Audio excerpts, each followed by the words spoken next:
Olá, amigos!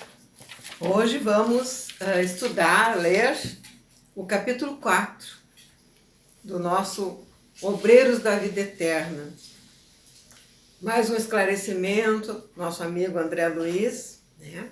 Mas antes de iniciar a leitura, eu gostaria que vocês sempre se inscrevessem dentro do possível, né? Quem não fez a inscrição, faça aí embaixo, ó, no vídeo, tá ali. Grupo Espírita Francisco Xavier, inscreva-se. Vamos lá. Então vamos começar a nossa leitura. A casa transitória.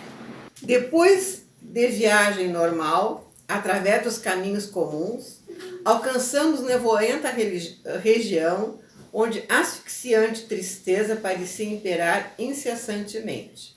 De outras vezes, eu já atravessara sítios semelhantes, gastando apenas alguns minutos. Agora, porém, era compelido a longa marcha em sentido horizontal, atendendo a imperativos da missão.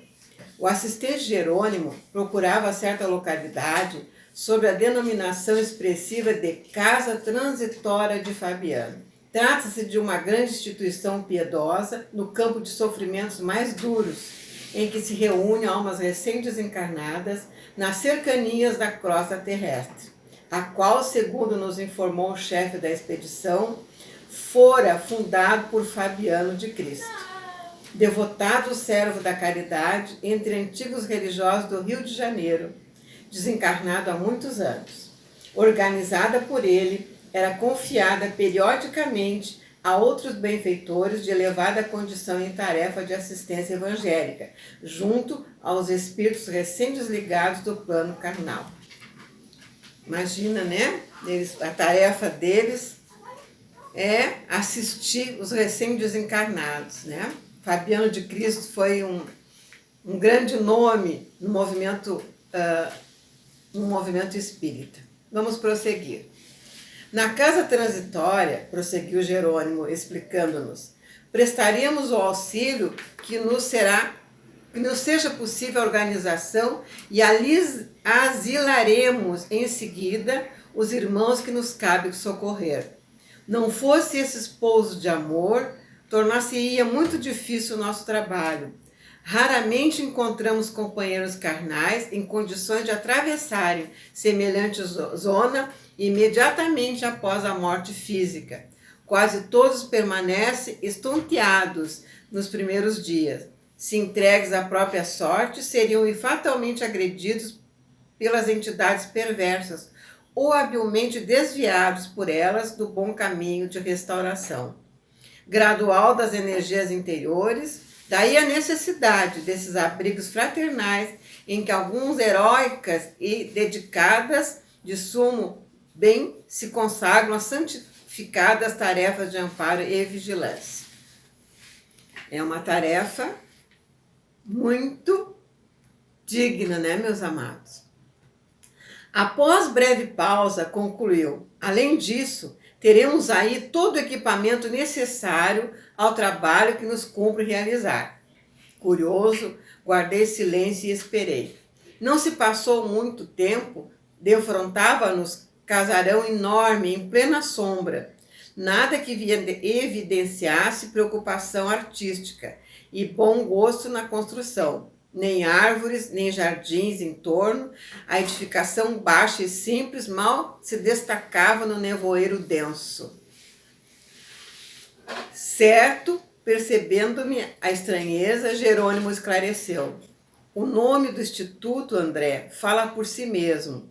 Temos à frente a acolhedora casa de transição, destinada a socorros urgentes, embora seu assombro natural é asilo móvel que atende segundo as circunstâncias do ambiente. Sofre permanente cerco de espíritos desesperados e sofredores, condenados pela própria consciência à revolta e à dor. Suas defesas magnéticas exigem considerável número de servidores e os amigos da piedade e da renunciação que aí atende passam dia e noite ao lado do sofrimento. Todavia, o trabalho dessa casa é um dos mais dignos e edificantes. Nesse edifício de benemerência cristã, centralizam-se numerosas expedições de irmãos locais ao bem, irmãos leais ao bem, que se dirigem à crosta planetária ou às esferas escuras, onde se debate na dor seres angustiosos e ignorantes, em trânsito prolongado nos abismos tenebrosos. Além disso, a Casa Transitória de Fabiano, à maneira de outras instituições salvadoras que representam o verdadeiro templo de socorro nessas regiões, é também precioso ponto de ligação com as nossas cidades espirituais em zonas superiores. Tudo está interligado, né, meus amados? Nós não estamos soltos assim, na espiritualidade quando desencarnamos. Tudo tem a sua faixa de grandeza espiritual ao desencarnar. Vai depender, né, do estado que está a mente de cada criatura, isso a gente sabe, né?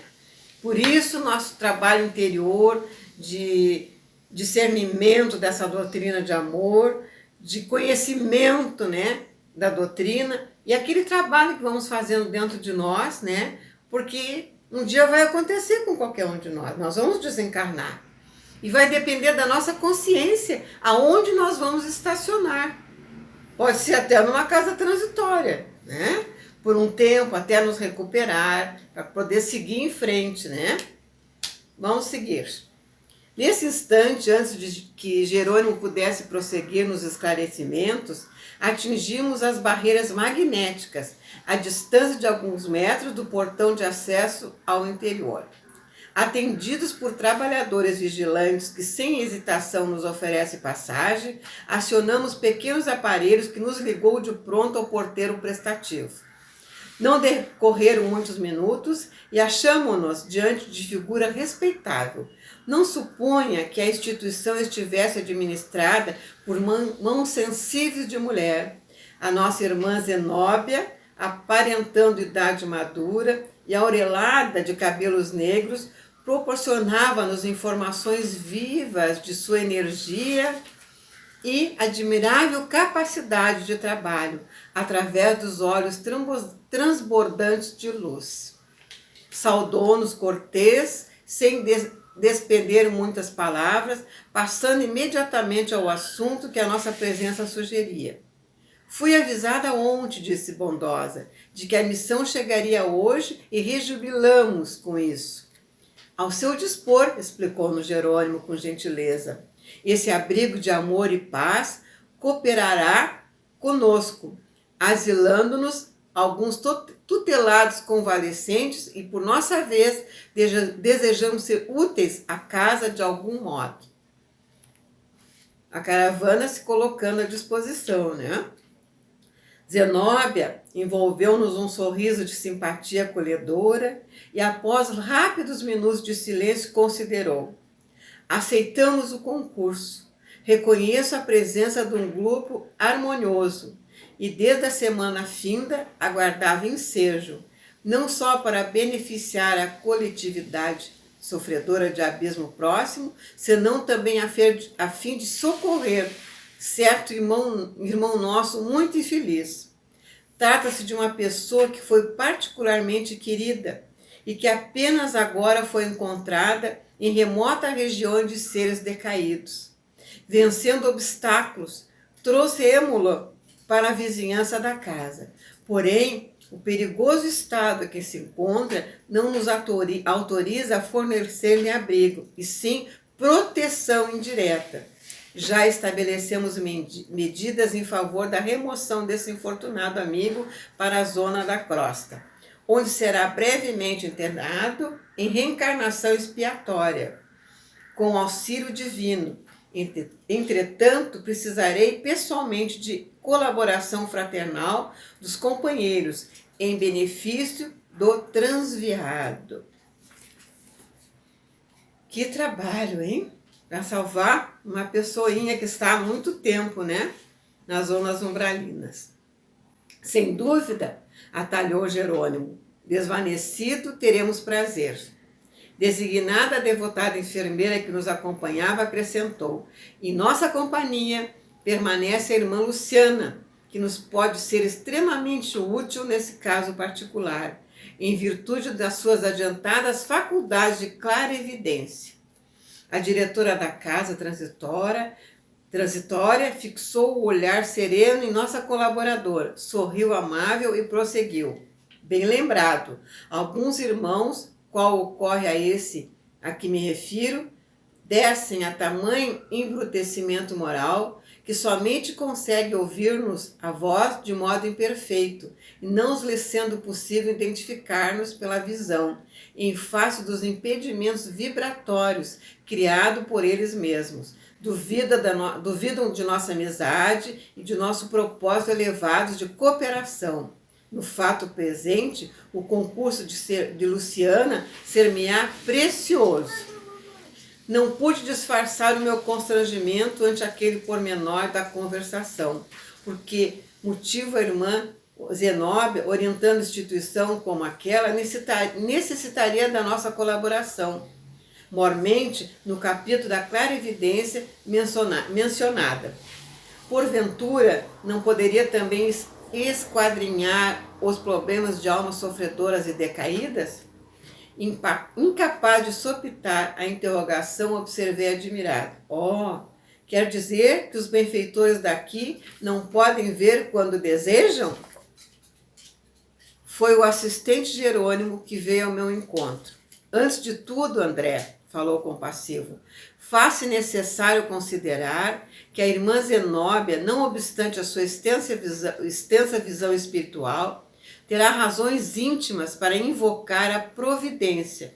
Quanto ao mais, não devemos esquecermos os imperativos da especialização. A resposta tivera o efeito de ducha gelada. Arrependera-me de haver formulado a interrogação indiscreta. Completando, porém, o ensinamento, Jerônimo continuou. Se não vejamos, o padre Hipólito consagra-se atualmente à interpretação das leis divinas, no serviço educativo àqueles que se desconhecem, enquanto a irmã Zenóbia atende a sofredoras em massa. Nessa casa de amor cristão, claro que poderiam exercitar a clarividência, com benefícios generalizados para o próximo, mas com prejuízo manifesto dos deveres imediatos. Isso não ocorre com Luciana, que pelo contato individual e intenso com os enfermos, durante muitos anos consecutivos, especializou-se em penetrar-lhes o mundo mental, trazendo à tona suas ideias, ações passadas e projetos íntimos, em atividade beneficente. Se entrássemos nós outros de improviso em relação com a sua clientela, veríamos alguma coisa, embora não tanto e tão bem quanto pode ser observada por ela, em vista de suas dilatadas experiências. A seu turno, Luciana poderia de imediato interpretar os ensinamentos divinos e orientar esta casa, de algum modo, mas não tanto e tão bem quanto o padre Hipólito e a irmã Zenóbia, considerando-lhes os vastos conhecimentos nesse sentido. Todas as aquisições espirituais exigem perseverança no estudo, na observação e no serviço aplicado. E devemos considerar que isso não infirma a necessidade de aprender sempre. O músico exímio poderá ser aprendiz incipiente da química, destacando-se mais tarde nesse campo científico, como se verifica na arte dos sons. Não alcançará, todavia, a realização sem gastar tempo, esforço e boa vontade. Aliás, o próprio mestre assegurou que o homem encontrará aquilo que procurar. Vejam só como, nós precisamos ter estudo, nos dedicar profundamente àquilo que vem, de encontro a nós. Procurar conhecer, procurar se dedicar à mais intensa condição possível para conhecer melhor essa doutrina. Porque quanto mais estudarmos essa doutrina de amor através dos seus livros, mais nós vamos estar capacitados. Até para que quando chegássemos lá na espiritualidade, não dá tanto trabalho, né, para esses mentores, né, meus amados. Nós temos que começar a pensar um pouquinho nisso. Esse livro está sendo muito esclarecido nessa área do desencarne. Por isso, podemos aproveitar bastante essa leitura. Mas vamos prosseguir. Sorrindo de minha interrogação, que provocara ensinamentos tão rudimentares, concluiu: a busca de dons espirituais para a vida eterna não representa serviço igual à cata de objetos perdidos na crosta. Olha só que frase! Vamos repetir. A busca de dons espirituais para a vida eterna não representa serviço igual à cata de objetos perdidos na crosta. Vejam só. Interveio a irmã Zenóbia acrescentando fraternalmente: sim, não podemos edificar todas as qualidades nobres de uma vez. Cada trabalhador fiel ao seu dever possui valor específico, incontestável. A obra divina é infinita.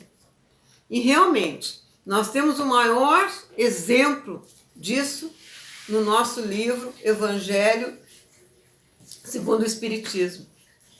Quantas entidades, né, foram instrumentos daquelas mensagens, cada um dentro do seu conhecimento, cada um se dedicando naquilo que conseguiu levar para a espiritualidade do conhecimento que armazenou ao longo da sua caminhada, né? Então nós abrimos o Evangelho e vemos vários nomes nas instruções dos Espíritos, cada um dando, né, a sua parte. E por isso que a gente precisa se aprofundar nessa doutrina. Tornando ao primitivo rumo da conversação, prosseguiu: quando dispomos de clarividentes no serviço de socorro ao abismo, em circunstâncias favoráveis, conseguimos resultado de preciosa eficiência. Os servidores dessa natureza, porém, são poucos, em vista da multiplicidade das tarefas, e raros se dispõem a servir nas paisagens escuras da angústia infernal. Olha só, e é verdade, né? Porque quando a gente sonha em fazer um trabalho espiritual, a gente quer, né, uma coisa mais leve. E esse trabalho aqui da casa transitória é bem angustiante, né? Tem que ter um preparo muito grande, né, meus amados? Vamos prosseguir. Luciana, chamada nominalmente à palestra, esclareceu que teria satisfação em cooperar e contou-nos que buscava desenvolver as faculdades de que era portadora, a fim de socorrer noutro tempo o espírito de seu pai desencarnado numa guerra civil. Tivera ele preponderância no movimento de insurreição pública e permanecia nas esferas inferiores, alucinado pelas paixões políticas. Depois de paciente auxílio, reajustar emoções, obtendo possibilidade de reencarnar em grande cidade brasileira, para onde ela mesma, Luciana, seguiria também logo que pudesse o genitor do pretérito organizar novo lar. Restabelecendo-se a aliança de carinho e de amor, segundo o projeto por ambos estabelecido. Zenóbia ouvia com atenção, percebendo talvez que a palestra tendia para o campo do personalismo direto, e minutos para os quais provavelmente a diretora da casa teria outros compromissos. Jerônimo interferiu na conversação e dirigiu-se a ela atencioso. Estamos satisfeitos, irmã, pela perspectiva de algum concurso amigo ao seu lado. Compreendemos a grandeza de sua missão nobilitante e se vamos depender tanto do seu generoso amparo nesta casa, constitui-nos obrigação cooperar com a irmã nos trabalhos em que nossa humilde colaboração possa ser útil. Seguiremos amanhã para a zona carnal. Entretanto, logo que nos seja possível trazer para a sua companhia o primeiro irmão libertado, André e eu permaneceremos em trânsito entre a crosta e esse abençoado asilo, enquanto Hipólito e Luciana se demorarão aqui velando pelos convalescentes e colaborando junto da irmã nas tarefas imediatas. Alegra-me sobremaneira a expectativa, falou a diretora, evidentemente satisfeita. Nesse instante invisível, a campainha ressoou estridente, com estranha entonação. Não decorreram 5 segundos e alguém penetrou a sala rumorosamente. Era determinado o servo da vigilância que anunciou o precípite. Irmã Zenóbia, aproximam-se entidades cruéis. A agulha de aviso indicou a direção norte. Deve estar a 3 quilômetros aproximadamente. A orientadora empalideceu ligeiramente, mas não traiu emoção com qualquer gesto que denunciasse fraqueza. Acendam as luzes exteriores, ordenou. Todas as luzes. E liguem as forças da defesa elétrica, reforçando a zona de repulsão para o norte. Os invasores desviar-se-ão. Retirou-se apressadamente o emissário, enquanto pesado silêncio abatia sobre nós. Luciana fizera-se lívida. Jerônimo e Zenóbia demonstravam, através do olhar, asfixiante preocupação. Registrar-se-iam fatos que eu ignorava? Será que espíritos reconhecidamente maus também organizavam expedições semelhantes às que realizávamos para o bem?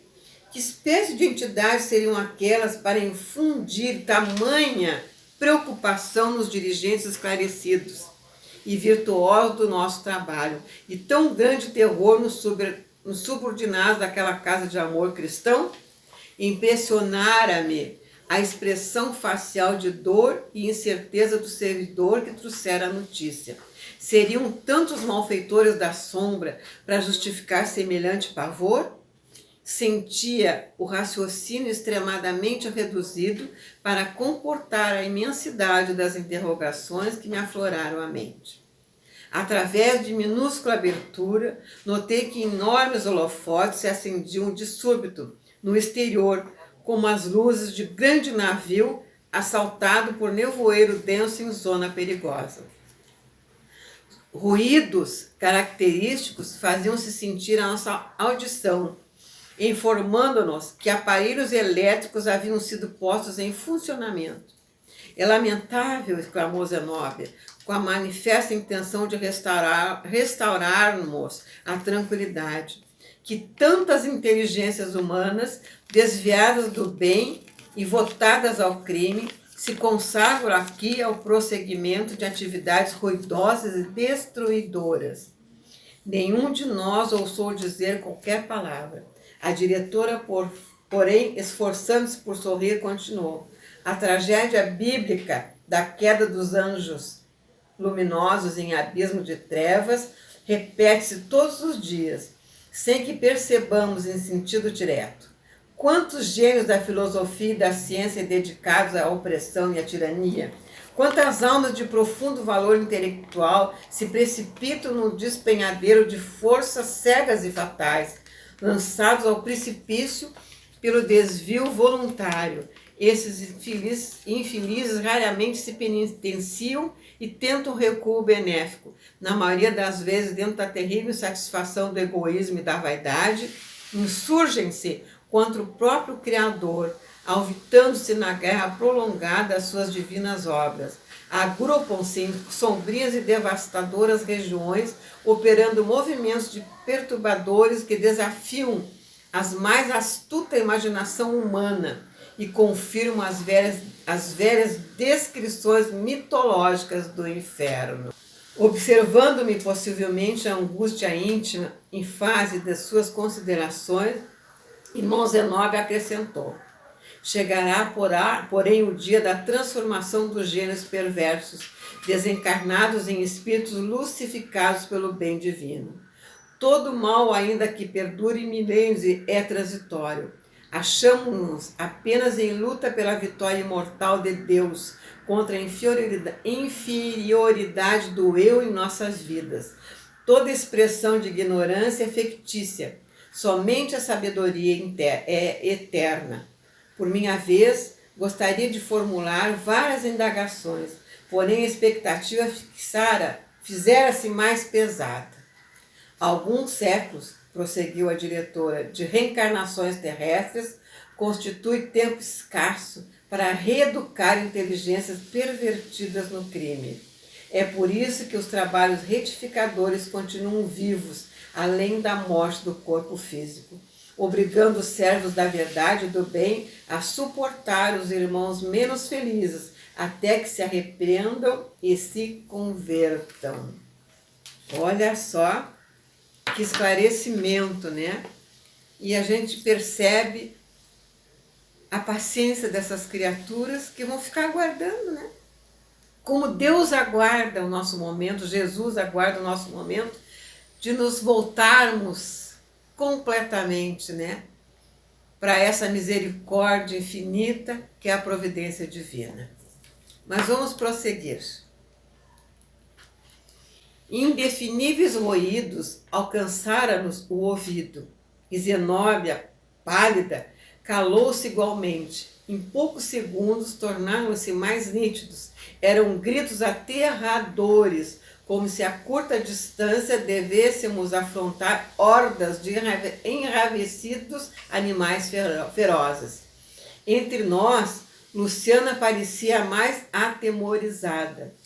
Torcia nervosamente as mãos, até que, não lhe sendo possível suportar mais tempo a inquietação, dirigiu-se à diretora da casa suplicando: Irmã, não será conveniente endereçarmos fervorosa rogativa a Deus? Conheço os monstros. Tentaram muitas vezes arrebatar meu pai do sítio a que se recolhera. Zenóbia sorriu com benevolência e respondeu: Já fiz meus atos devocionais de hoje, preparando-me para ações eventuais do trabalho no decurso do dia. Aliás, minha amiga, nossa ansiosa expectativa em si mesmo vale por súplica ardente. Decidamos, pois, qualquer problema a sobrevir, com resolução e confiança em nosso Pai e em nós próprios. Acima de tudo, isso aqui está bem nos esclarecendo que nós temos que ter confiança no Criador e, acima de tudo, em nós mesmos, em todas as situações da nossa jornada terrena e espiritual, né? Vamos prosseguir. A esse tempo, tornara-se enorme o vozerio. Pus-me assombrado a identificar rugidos estridentes de leões e panteras, casados a uivos de cães, silvos de serpentes e guinchos de macacos. Em dado momento, ouvimos explosões ensurdecedoras. Quase no mesmo instante, certo auxiliar penetrou o recinto e comunicou: atacam-nos com pedardos magnéticos. A diretora resoluta ouviu serena e determinou: emitam raios de choque fulminante, assestando baterias. As farpas elétricas deveriam ser atiradas em silêncio, porque as explosões diminuíram até a extinção total, percebendo-se que a horda invasora se desviava noutro rumo, pelo ruído a perder-se distante. Respiramos aliviados. Estampou-se confortadora expressão na fisionomia de Zenóbia, que falou satisfeita: agora, peçamos ao Mestre, conceda aos infelizes o caminho adequado às suas necessidades. Ecoaram alguns minutos, nos quais elevamos pensamentos de gratidão e júbilo ao Cristo Salvador. Tornando a palavra livre, considerei: que impressionantes rugidos ouvimos! Não se figuravam lamentos de corações sofredores, mas de algazarra de feras soltas. Terrível novidade. Esses bandos, porém, observou a diretora sensatamente, são antigos. Entre as narrações evangélicas, ao tempo da passagem do Nosso Senhor pelas estradas humanas, lemos o noticiário alusivo às legiões dos gênios diabólicos. Enquanto concordávamos em silêncio, prosseguiu compungida. Enraizavam-se os pobrezinhos tão intensamente nas ideias e propósitos do mal, e criam tantas máscaras animalescas para si mesmo, em virtude da revolta e da desesperação a lhes consumirem a alma, que adquirem de fato a semelhança de horrendos monstros entre a humanidade e a irracionalidade. Antes que pudéssemos continuar nas observações tristes, penetrou um assessor no salão e dirigiu-se à orientadora do instituto. Irmã Zenóbia, ambos os desequilibrados que deram entrada anteontem, romperam as celas e tentam fugir. A orientadora atalhou a notificação expedindo ordem.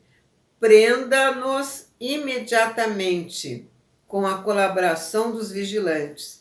Temos responsabilidade. A expedição que Nolo confiou regressará amanhã, nas primeiras horas. Encontrava-se o cooperador junto à porta de saída quando outro auxiliar apareceu atento. Irmã, disse respeitoso, as notas da crosta chegaram agora. O chefe da missão Figueira, em atividade desta semana finda, pede que sejam preparadas acomodações para 3 recém-desencarnados depois de amanhã. Tomarei providência, informou a diretora, sem se alterar. Íamos reiniciar a palestra, mas aproximou-se um jovem serviçal, fazendo também sua participação. Irmã Zenóbia, a turma de vigilância que descansou há 3 dias voltou a postos. Mande-a retomar os lugares, recomendou ela, e que os irmãos exaustos reposem convenientemente. Afastou-se ativa emissária, e quando eu pretendia, por minha vez, comentar a movimentação do trabalho da casa, outro colaborador assomou à porta e avisou. Irmã, a expedição Fabrino pede auxílio da crosta para o serviço das reencarnações expiatórias de que se encontra encarregada. A mensagem assinala serviço urgente para a noite próxima. Que devo responder? A orientadora refletiu um pouco e ordenou. Transmita o comunicante aos irmãos Gotuso e Hermes. Estarão talvez disponíveis. Mais tarde expediremos a resposta. Pretendemos retomar a instrutiva conversação, mas em se fazendo novo silêncio, outro ajudante de fisionomia visivelmente alterada surgiu à porta para informar. Irmã Zenóbia, a nota do dia, vindo do plano superior, manda comunicar-lhe que os desintegradores etéricos passarão por aqui amanhã. Oh, o fogo! Replicou a diretora, patenteando agora inexcedível emoção. Bem, o suspeitei, ponderou acrescentando. O nosso ambiente está conturbado. A passagem dos monstros é sinal de que a limpeza será urgente. E fixando os olhos penetrantes no colaborador, prosseguiu. Solicitemos a colaboração dos congêneres nas mais próximas. Precisamos apelar para o oratório de Anatilde e para a Fundação Cristo. Tente a ligação. Irei eu mesma fazer o pedido. Afastando-se o assessor, Zenóbia voltou-se para nós cheia de bondade. Segundo observam, meus amigos, dessa vez devo levantar-me e agir. Quando o fogo etérico vem queimar os resíduos da região, somos obrigados a transportarmos com a instituição a caminho de outra zona. Necessito movimentar providências relativas à nova localização e rogar o socorro de outras casas especializadas. Por isso que se chama casa transitória, né? Que ela pode se movimentar nas áreas espirituais, né? Como a gente conhece através dos livros, né? As partes transitórias. A Terra já foi um campo transitório, logo no seu início. Dirigindo-se particularmente a Jerônimo, acentuou. Meu irmão, já que o inesperado me surpreende, estimaria visitar o abismo ainda hoje em companhia dos amigos, além do serviço à coletividade sofredora. Conforme notifiquei a princípio, interesso-me por irmão nosso, em doloroso estado de cegueira espiritual, a favor de quem estou autorizada a fazer serviços intercessórios. De perfeito acordo, respondeu nosso chefe atenciosamente. Depois de levar a efeito alguns sinais de chamada, a diretora da casa transitória de Fabiano confiou-nos ao cuidado de Heráclio, abnegado cooperador da instituição, e se afastou. Fomos então convidados pelo nosso amigo a visitar o interior. Em breve apresentávamos extensos dormitórios e estreitos cubículos em que se localizavam doentes e necessitados de várias matizes. Atravessamos igualmente compridas salas de estudo e complicados laboratórios, notando-se que ali todo o espaço era rigorosamente aproveitado.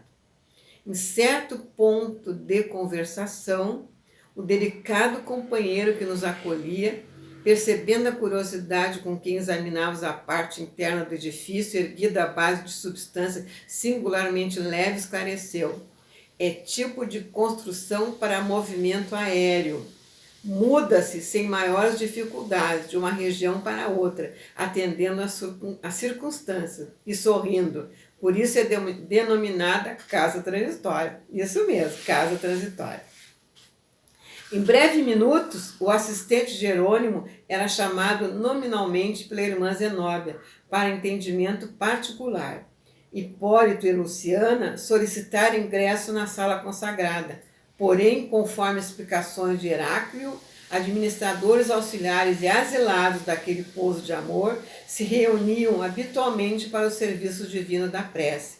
Interessado por minha vez nos trabalhos médicos do Instituto, indaguei quanto à possibilidade de encontrar algum colega que me fornecesse novos elementos educativos. Expondo ao prestativo assessor meus desejos, respondeu-me sem hesitar: já sei o que pretende. No momento, temos em casa o irmão Gotuso, cujas informações talvez lhe satisfaçam a curiosidade.